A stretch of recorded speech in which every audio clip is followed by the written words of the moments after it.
Good morning, and welcome back to Senior Diet Coach. Before you do anything else today, I need you to pause for a moment, sit up, and give me your full attention, because what I am about to share with you could protect your strength, your balance, your memory, and your independence in the years ahead.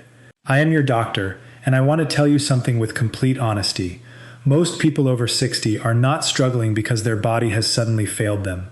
They are struggling because they are still doing certain everyday things the same way they did them at 30, 40, or 50, not realizing that after 60, the body plays by different rules.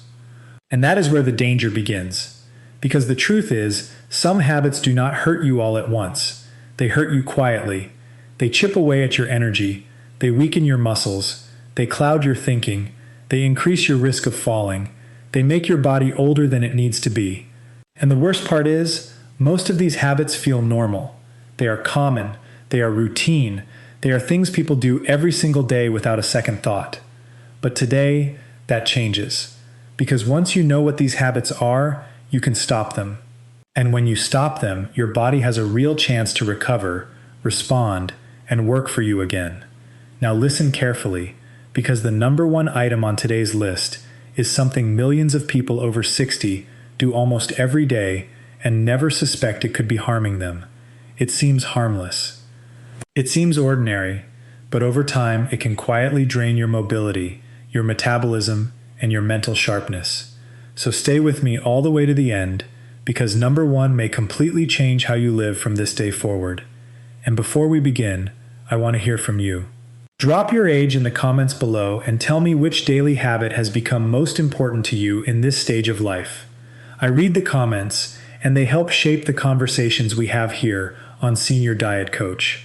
Now let's get into it. We are counting down from 7 to 1, from dangerous to absolutely life-changing. Number 7, skipping protein early in the day. This is one of the most common mistakes adults over 60 make, and most do it with the best intentions. They wake up, have toast, maybe some fruit, maybe just tea or coffee, and they tell themselves they will eat a proper meal later. But the aging body does not respond well to that pattern. After 60, muscle loss becomes much easier and much faster. And once muscle starts disappearing, everything becomes harder. Standing up, climbing stairs, carrying groceries, protecting your joints, keeping your blood sugar steady, even staying warm and energized throughout the day. Muscle is not just for appearance. Muscle is your insurance policy for independence. And if you start your morning with little to no protein, your body spends the first half of the day with very little support for muscle repair, blood sugar balance, or appetite control. That often leads to afternoon fatigue, evening overeating, and a slow decline in strength that many people blame on age, when in reality it is a daily fueling problem. I have seen this happen over and over again. Someone says, "I don't eat that much, doctor, so I don't understand why I feel weak." But when we look closely, the problem is not always how much they eat. It is what they are not eating early enough. A much smarter approach is to make breakfast count. Eggs, Greek yogurt, cottage cheese, protein-rich oatmeal, or even a small smoothie with protein can make a remarkable difference. When you give your body protein earlier in the day, you send a signal that says, preserve muscle, stabilize energy, and support recovery. Do not wait until dinner to give your body what it needed at sunrise. Number 6, sitting for too long without interruption. Now this habit is incredibly dangerous because it feels so harmless. You are not eating junk food. You are not doing anything reckless. You are just sitting, watching television, reading, using your phone, talking, resting. And rest feels deserved, especially as we get older. But too much sitting is not rest. Too much sitting is shutdown.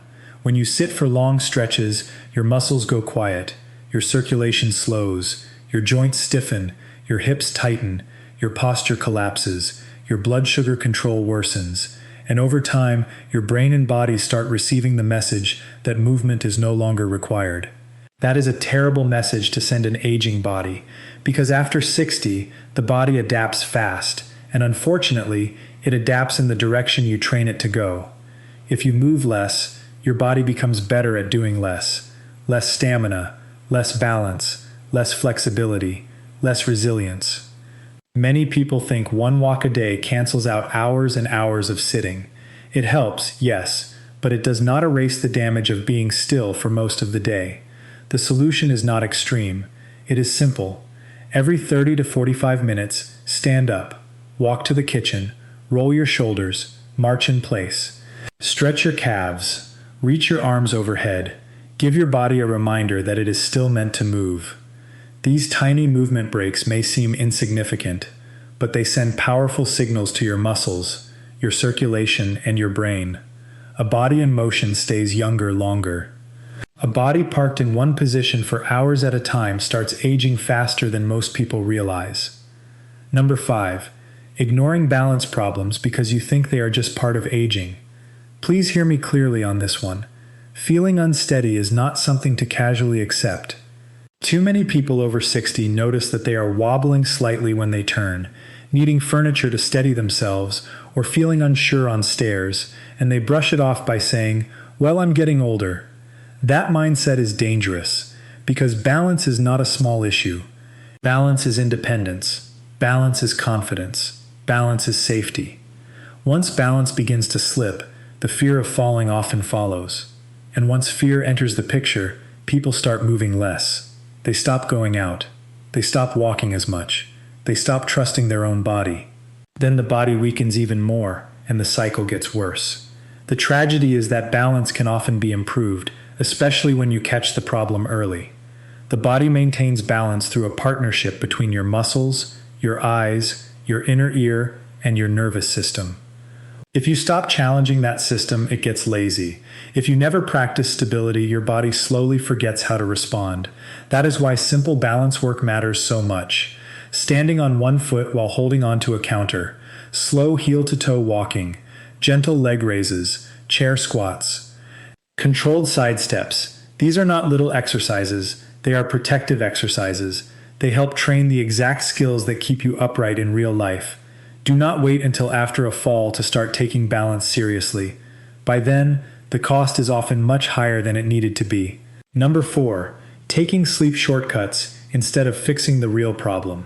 Now this one catches a lot of people off guard. If you are over 60 and your sleep is poor, the answer is not always more time in bed, and it is definitely not blindly relying on pills or nighttime aids as your long-term solution. A lot of adults over 60 feel tired, so they assume they need to sleep longer. But often, the problem is not quantity, it is quality. Broken sleep, late caffeine, too little daylight, too much screen time at night, no evening routine, too much inactivity during the day.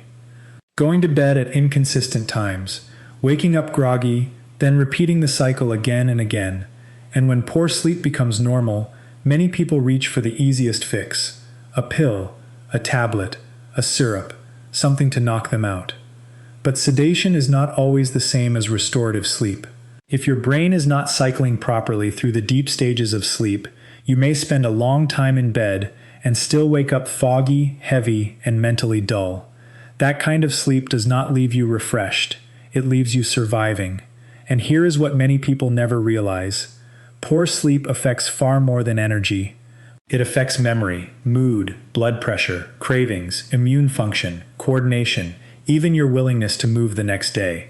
So instead of only trying to force sleep, support it naturally. Wake up at the same time each day. Get light exposure in the morning. Keep the bedroom cool and dark. Cut back on screens before bed. Avoid heavy late meals. And if you are using sleep aids regularly, do not ignore that. It may be time to talk with a qualified medical professional about what is really driving the problem. Good sleep is not a luxury after 60. It is maintenance for the brain and body you are trying to protect. And if this is already helping you think differently about your daily habits, take a moment to like this video and subscribe to Senior Diet Coach. We create content specifically for adults who want to stay strong, clear, and independent for as long as possible. Now let's continue. Number 3. Avoiding strength work because you think it is too late or too risky. This may be one of the most harmful beliefs people carry into their 60s and beyond. Some people believe strength training is only for younger bodies.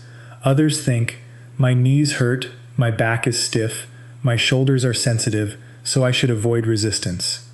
But in many cases, avoiding strength work is exactly what makes those problems worse.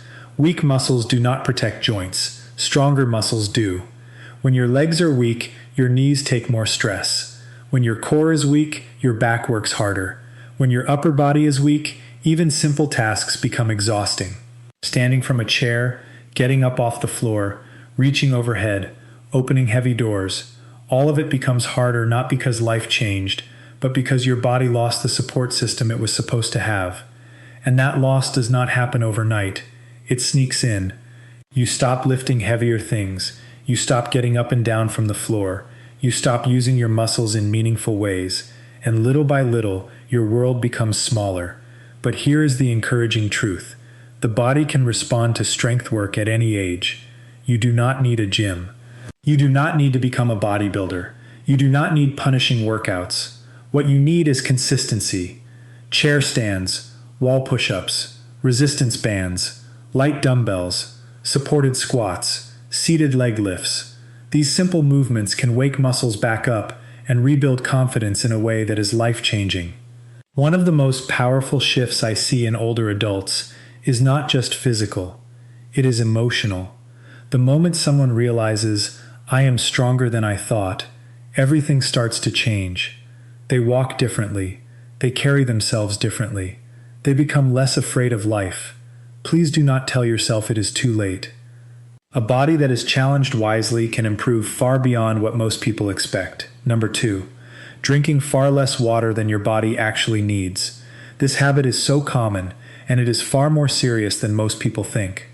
As we get older, the natural thirst signal often becomes less reliable. That means many adults over 60 are not drinking enough, but they do not even feel thirsty enough to notice the problem. That is where dehydration becomes sneaky. You may not feel dramatic symptoms right away.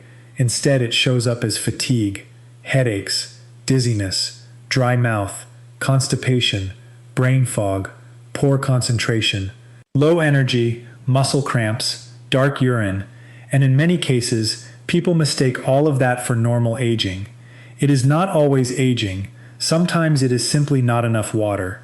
And when the body is chronically underhydrated, everything gets harder.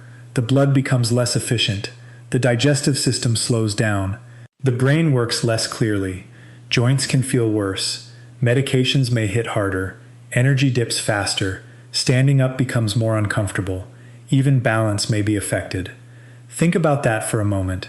Something as basic as not drinking enough water can increase weakness, cloud your mind, and make you feel older than you really are. Now, of course, hydration needs can vary, especially if someone has heart or kidney conditions and has been given fluid guidance by a medical professional. But for many people, the issue is simple. They are just not drinking consistently through the day.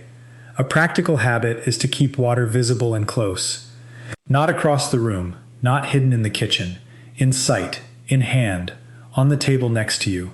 Sip throughout the day, not just when you suddenly remember in the evening. Your body cannot run well when it is running dry. And now, number 1. This is the habit I told you about at the beginning. The one that seems so ordinary, so harmless, so deeply built into daily life that most people never question it. Number 1. Starting your day with stillness instead of movement. This is one of the worst things you can do after 60, and almost nobody talks about it enough. Think about what happens in the first part of the morning. You wake up. Your body is transitioning out of sleep. Your joints are stiff. Your circulation is shifting. Your brain is coming online. Your muscles are waiting for instructions. And what do most people do? They sit. They sit with coffee. They sit with the phone. They sit with the television. They sit at the table. They sit in the recliner. Sometimes for 30 minutes. Sometimes for an hour. Sometimes longer. And that choice sets the tone for the entire day. When you begin your morning with too much stillness, your body stays sluggish longer. Your joints stay tighter. Your energy rises more slowly. Your posture remains collapsed. Your brain stays foggier. Your metabolism gets a weak start, and your muscles receive the message that they are not needed yet. That is the wrong message. Morning is when your body needs activation. Not intensity, not exhaustion. Activation. A short walk, gentle stretching, standing movements, marching in place, slow arm circles, a few sit-to-stands from a chair. Even 5 to 10 minutes can change how the rest of the day feels. This is especially powerful when you pair movement with morning light. Step outside if you can. Stand near a bright window if you cannot. Let your eyes and brain receive the signal that the day has begun. That combination of light and movement can help wake up your mood, your alertness, and your internal rhythm in a way that coffee alone never will. I cannot tell you how many people feel older simply because they start older every morning. But when you change the first 10 minutes of your day, you often begin changing the next 10 years of your life. If you wake up and move before settling into the chair, something remarkable starts happening. The body loosens faster, the brain sharpens sooner, energy becomes more reliable, the day feels more manageable, and perhaps most importantly, you begin proving to yourself that you are still an active participant in your own health. That matters more than you know, because this is not just about habits. It is about identity. It is about whether you see yourself as someone who is gradually shrinking into limitation, or someone who is still capable of rebuilding strength, clarity, and momentum. Let me bring this home for you. If you are over 60, I want you to remember this. Your body is always listening to what you repeatedly do. It is listening to your mornings, your meals, your movement, your sleep, your hydration, your routines, your choices.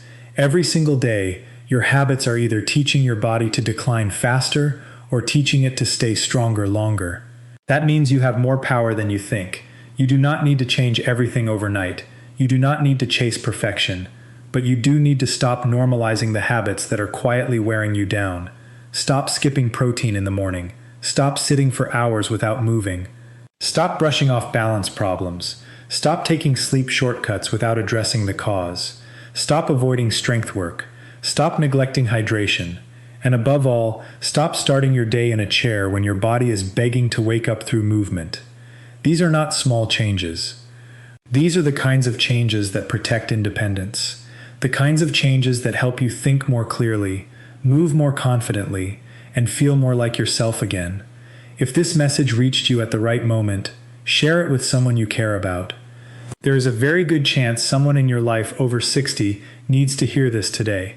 And if you have not already subscribed, this is your invitation to join Senior Diet Coach, where we talk honestly and practically about what it really takes to stay healthy, strong, and independent as you age. Now I want to hear from you. Which of these 7 dangerous habits are you going to stop first? Tell me in the comments below, and if you have already changed one daily habit that improved your life after 60, share that too.